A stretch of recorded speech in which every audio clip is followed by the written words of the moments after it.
ये निश्चित रूप से बहुत ही गंभीर और संवेदनशील घटना थी। किसी भी व्यवसायिक प्रतिष्ठान में इस प्रकार की घटना होना चिंता का कारण थी। इस घटना को बहुत ही पुलिस विभाग ने गंभीरता से लिया। आदरणीय डीजीपी साहब के भी लगातार इस संबंध में निर्देश प्राप्त हुए थे और हमारे आईजी साहब भी लगातार इस घटना की मॉनिटरिंग कर रहे थे। इस घटना को ग्वालियर पुलिस ने भी चुनौती के रूप में लिया। ग्वालियर पुलिस के जितने भी अधिकारी यहाँ बैठे हुए दिख रहे हैं, एडिशनल एसपी अनु बेनीवाल, विदिता डागर मैडम, सुमन, सीएसपी नागेंद्र, मनीष, अतुल और क्राइम ब्रांच की हमारी सारी टीम है। इनको अलग अलग जिम्मेदारी दी गई थी और ये चुनौती ली थी कि हम इनको 48 घंटे के अंदर इस घटना को करने वाले आरोपियों को गिरफ्तार करेंगे, उनको कस्टडी में लेके आएंगे। घटना होने के बाद जो सीसीटीवी फुटेज हमको मिले उसमें ये पता लगा कि इसमें प्रमुख रूप से 4 आरोपी हैं और चारों आरोपी मुंह कवर किए हुए हैं। इनको लगातार नाकाबंदी कराई गई। नाकाबंदी के बाद लगभग 4 बजे के आसपास ये इन्फॉर्मेशन थी कि ये लोग जंगल में उसमें घाटी में देखे गए हैं। उस समय इनकी गाड़ी को चेंज किया गया और इनको गिरफ्तार करने का प्रयास किया गया, लेकिन ये मौके का फायदा उठा के जंगल में भाग गए थे।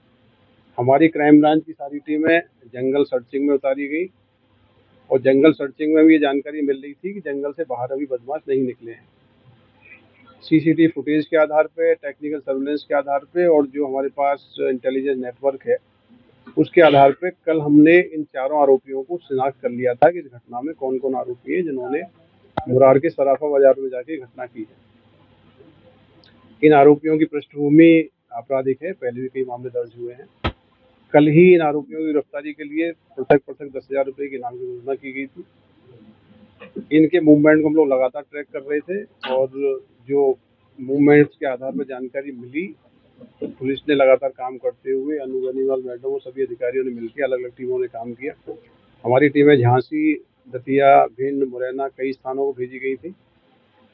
अभी इस घटना का जो प्रमुख आरोपी है जिसने की व्यवसायी की दुकान में घुस के फायरिंग की थी और जिसने फायर करके चोट पहुंचाई थी, वो आरोपी की शिनाख्त हिमांशु यादव के रूप में हुई थी। ये आरोपी बेसिकली झांसी का रहने वाला है, तो इसकी गिरफ्तारी की गई है। इसके अलावा इस घटना के अन्य जो प्रमुख आरोपी है अरविंद यादव, ये जो आरोपी कपिल यादव है उसका सगा भाई है। इस घटना के अन्य जो षड्यंत्र की भूमिका में है, जो साजिश करने की भूमिका में है, कपिल यादव और अमन, ये पूर्व से ही एक पुरानी घटना में पुलिस एनकाउंटर में उनकी गिरफ्तारी की गई थी और ये पुलिस की कस्टडी में ही है।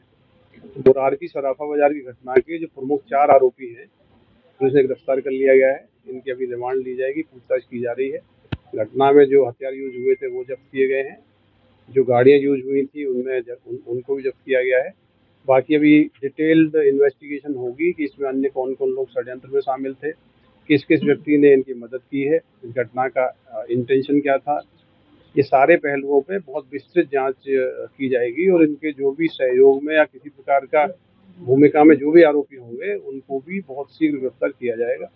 ये बहुत ही टाइम बाउंड, बहुत ही त्वरित और प्रभावी ऑपरेशन था। इसमें हमारी सारी महिला अधिकारी खुद ऑपरेशन को लीड कर रहे थे और लगातार 48 घंटे तक इन्होंने चेज किया, इन्वेस्टिगेट किया। फाइनली विद इन 48 आवर्स जो प्रमुख आरोपी हैं पुलिस की कस्टडी में, पूरे केस को वर्कआउट कर लिया गया है।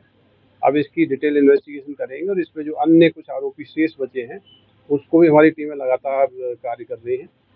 पूरी पुलिस की टीम इस चुनौती में खरी उतरी है। हमारी क्राइम ब्रांच की टीमों ने बहुत ही महत्वपूर्ण जिम्मेदारी इसमें निभाई है।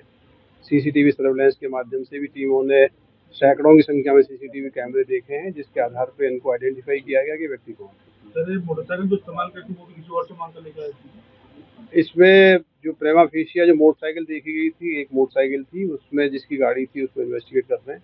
दूसरी मोटरसाइकिल जोरासी के जंगल में छोड़ के भागे थे, वो एक अनिल कुशवाहा नाम के व्यक्ति की थी। अनिल कुशवाहा को हमने इन्वेस्टिगेट किया है।